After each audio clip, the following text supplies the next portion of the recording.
This is the future.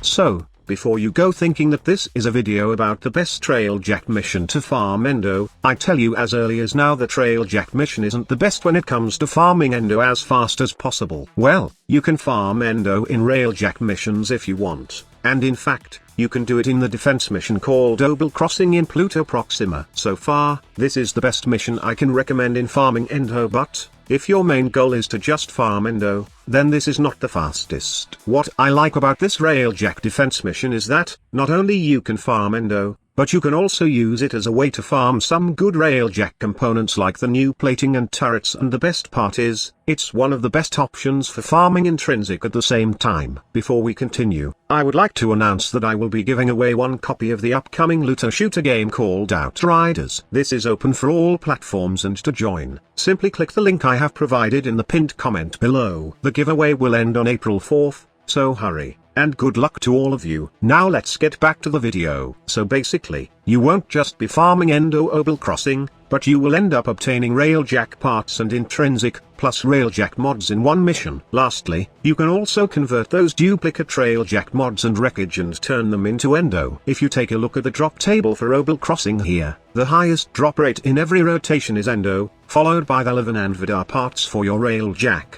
which can also be converted to some decent amount of Endo. Plus, at the end of the mission, you will have a chance to gain another Endo bonus. In fact, I have suggested this location for intrinsic farming for those who don't have a solid Railjack to take on a skirmish mission in Vale Proxima. If you can recall, I suggested running this with Mesa since this frame makes every defense mission much faster to finish. The only thing I did not mention in the video is how you build Mesa if you want to go endless in this mission, or stay for as long as you can. This mission will be much easier if you have a teammate like Frost to defend the objective while you take care of the rest. The build I'm recommending for Mesa is just a combination of max efficiency, with some duration and power strength. It's not necessary to subsume Protea's dispensary in this setup, and you can always make this build more powerful by equipping Umbral Vitality if you can. In terms of her pistols, I suggest modding it with some toxin damage since most of the enemies in the defense part of Obel Crossing are weak against toxin. The only ones that are not are those enemies like the Rachnoids. That is why I always have my handy Redeemer Prime modded with a heavy attack radiation build to kill these specific types of enemies. Also, you might want to bring Mitre with the Neutralizing Justice Augment mod for instantly popping those nullifier bubbles. These are all my suggestions for doing this specific mission for as long as you can, but only if you decide that you want to farm Railjack parts, intrinsic, and Endo at the same time. If your main goal is just Endo alone,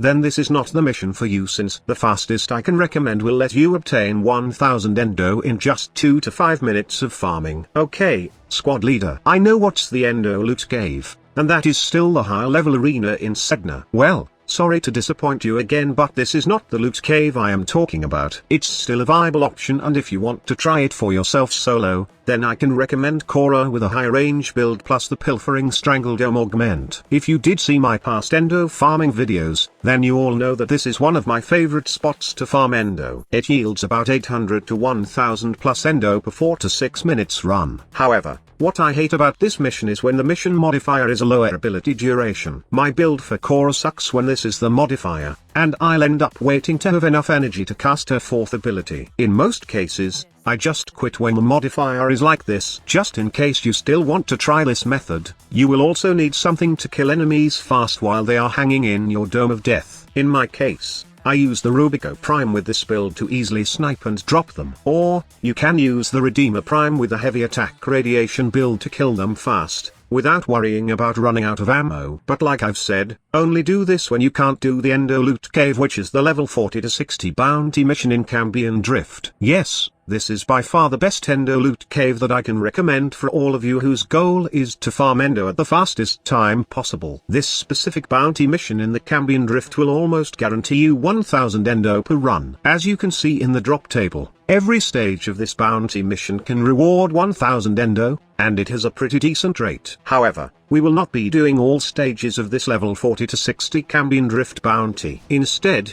we will just be doing stage 1 of this bounty, go back to Necrolisk, and do the bounty again. Rinse and repeat until you are satisfied with the amount of Endo you got. The only enemy that you will find very annoying with this method is that big door in Necrolisk. I know some of you are not fun going into open world missions because of insane loading time. That is why instead of just giving you one option, I did expand the Railjack and high-level arena mission so that if you can't do bounties, you have other options to farm Endo. But to be honest with you guys, doing the level 40 to 60 bounty is the fastest way to earn Endo right now. Stage 1 of this bounty is not diluted with anything else, and the drop rate of Endo as rewards is higher compared to the 2 drops. This mission does drop Ayatan star sometimes for me, which is also good for filling those Ayatan statues. But I rarely get Kuva as a rewards using this method. Although almost all Railjack missions now can yield Endo, but still, I consider the bounty mission in Cambion Drift as the best loot cave for Endo farming. Well, it's not actually a cave, but I know you get what I mean.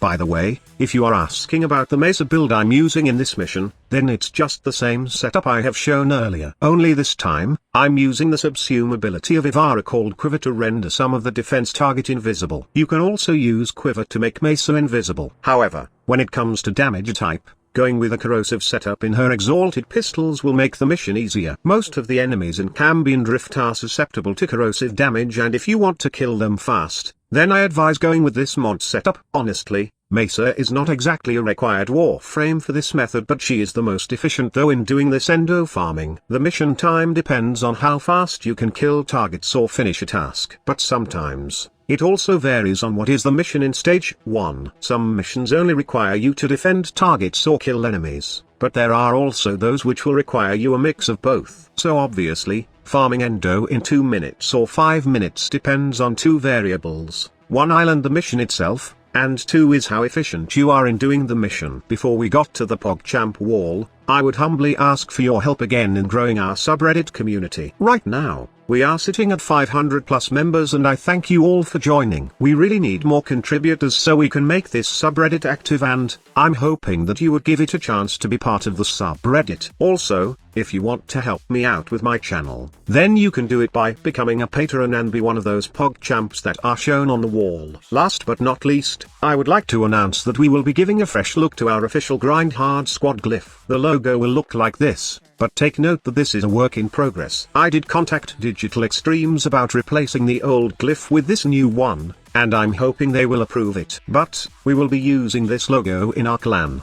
and every social media account of Grind Hard Squad once it's finished. I will give an update regarding this glyph, but for now, if you want to represent the squad in the game, then you can simply redeem our glyph code by typing the exact words you see on your screen on the redeem box in the marketplace. I really appreciate all of you guys, as without you, I wouldn't have grown this channel so fast. Thank you all, and I will see you in my next video. Squad leader signing off.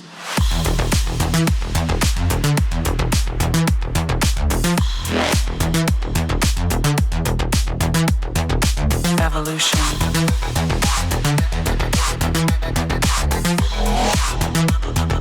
This is the future.